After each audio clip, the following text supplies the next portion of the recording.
Hello guys, இன்றைக்கி நம்ம எங்கே போகிறோம்னா செங்கல்பட்டுலேருந்து ஒரு 25 கிலோமீட்டரில் நம்ம கண்ணில் பட்டது தான் அந்த வேடந்தாங்கல். அந்த ஊரை நெருங்கினது நமக்கு வழி தெரியலன்னு வைங்களேன், அந்த பறவைகள் போகிற திசையை பார்த்து போனாலே அந்த சரணாலயத்துக்கு போயிடலாம். ஆர்ச்சை பார்த்ததும் நாம தான் ஏமாந்துட்டோம்னு நினச்சோம். டிக்கெட் வாங்கிட்டு உள்ளே போனதுக்கப்புறம் தான் தெரிஞ்சுது நாம தான் அவங்கள ஏமாற்றிட்டோம்.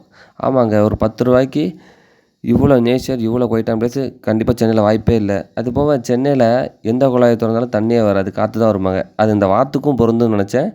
பரவாயில்ல, நம்ம நினப்பு வீண் போகலை. தண்ணி வரல, காற்று தாங்க வருது. அதேமாதிரி இந்த டாப் வியூ தான் இருக்கிறதுலே டாப்பான வியூங்க. இங்கே இருந்து பார்த்தோன்னு வைங்களேன், ஒட்டுமொத்த அந்த ஏரியையும் பார்க்கலாம், அந்த ஏரியாவையும் பார்க்கலாம். வீக்கெண்ட் டேஸில் நம்ம இந்த இடத்துக்கு ட்ராவல் பண்ணுறத விட இடப்பட டேஸில் போகணுன்னு வைங்களேன், இன்னும் சிறப்பாக இருக்குங்க. வெறும் கண்ணால் அந்த பறவையை பார்க்குறத விட பைனாகுலரில் பார்த்தா சரணாலயமே உங்கள் கண்ணில் சரண்டர் ஆயிருங்க. வெறும் 50 ரூபாய்க்கு நம்ம என்ட்ரன்ஸ்லேயே அங்கே உள்ள வியாபாரிகள்லாம் வாடகைக்கு விடுவாங்க பைனாகுலர். அதை யூஸ் பண்ணிக்கோங்க. அதர்வைஸ் உங்கள்கிட்ட பைனாகுலர் ஆல்ரெடி வச்சுருந்தீங்கன்னா அதை நீங்கள் எடுத்து போய்க்கோங்க. ரிட்டர்ன் போகும்போது அந்த பைனாகுலர் ஒப்படைச்சிருங்க. டோட்டலாக அங்கே 6 வியூ பாயிண்ட் இருக்குங்க, 6 அம்சமுங்க. நீங்கள் அழகாக போய் என்ஜாய் பண்ணுங்கள்.